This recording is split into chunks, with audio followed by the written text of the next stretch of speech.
Hi, welcome to this new lesson for grade 10. In this lesson I'm going to talk about how you should deal with reading comprehension questions. The example I'm going to present is the reading passage in your student book, Unit 4A. My aim is to show you some tricks when dealing with those questions. Actually, my goal is not to give you the answers, but show you how you should answer. So let's start. First, let's have a look at the two passages or texts that we are going to use today. As you can notice, they are both written by Brian Callaghan as part of his blog. So please pause the video, read the text, and then continue watching. Okay?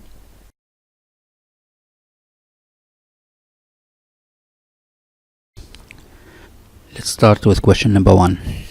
Okay, so the first tip I'm going to give you today is please read the question very carefully, and it's a good practice to circle any words or keywords that you think are important for you to find the answer. Okay, so in this case for question number 1, what can we infer about Brian? So the most important word is infer here. The word infer means or tells us that we are not supposed to find the answer in an explicit way in the text. So if we go through the alternatives, A, Brian stresses out easily. B, Brian is difficult to please. C, Brian considers money important. And the last one, he gets satisfaction from helping people. Okay, so how are we going to find the answer? Okay, let's go back to the text. If we read this part from text number 1, we are going to find some interesting information that may help us find the answer. So here, if you listen to Brian talking about his previous job, he says that my income was fairly good, but I wasn't satisfied. So the problem obviously with Brian is not money. Okay, he used to have a good job, but he didn't feel happy with that job. Maybe because he had long working hours, maybe because it was stressful. Yeah. So as a result, he says, I made the decision to take a career break and do something I would enjoy. As you can notice here, this part is very important because it tells us that the main goal of Brian is to be happy in what he's doing.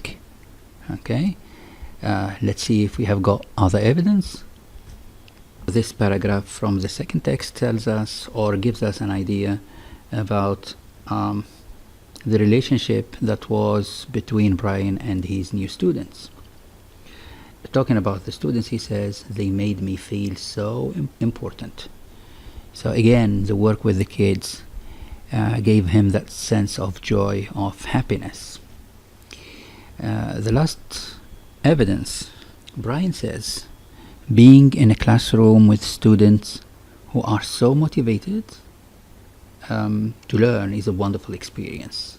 Again, this tells us that Brian finds or gets satisfaction from helping people. So this is why we are going to say that answer D is the one. Okay, so what we can understand about Brian, which is not directly stated there, is that he gets satisfaction from helping people. Okay, so this is for question number 1. For question number 2, things are different. It's a bit different from question number 1. Question number 2 is what we call a direct question. That means that you can find the answer directly stated in the text. Okay, so if you go to paragraph number 1, and read the beginning of the text, and this describes the beginning of the journey of Brian. So he says here, I think they really needed me at the school here, because as soon as I got off the bumpy bus, the head teacher put me in a classroom. Okay, so if you want to check your answer, of course the correct answer is C, because he had to teach upon getting there.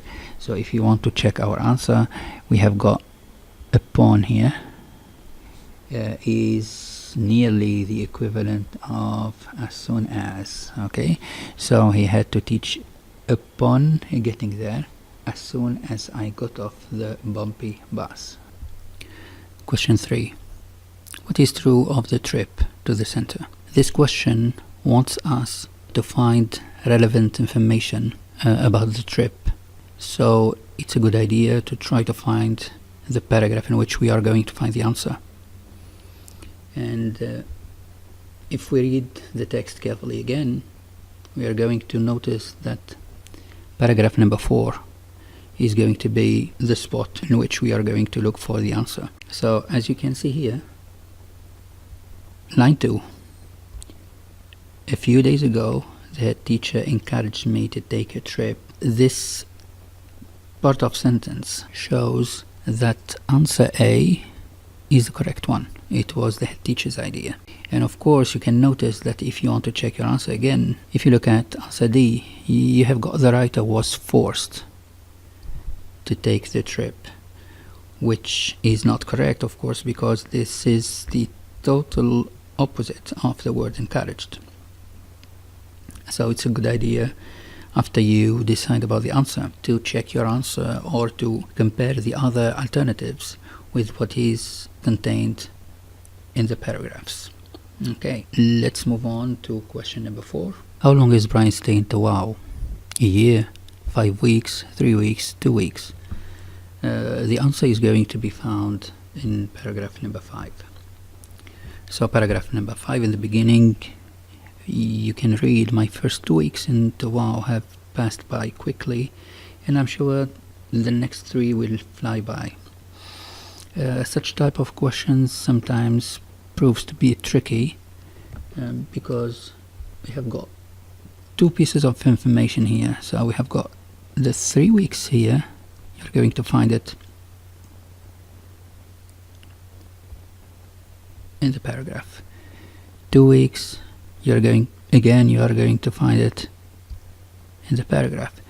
But of course, if you make a simple calculation, you are going to find that the whole stay of Brian is going to be 5 weeks, which is the sum of the first 2 weeks and the next 3.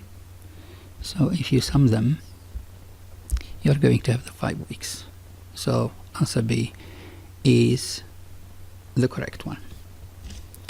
Okay, our lesson comes to the end. Thank you for your attention, and see you in another lesson. Bye.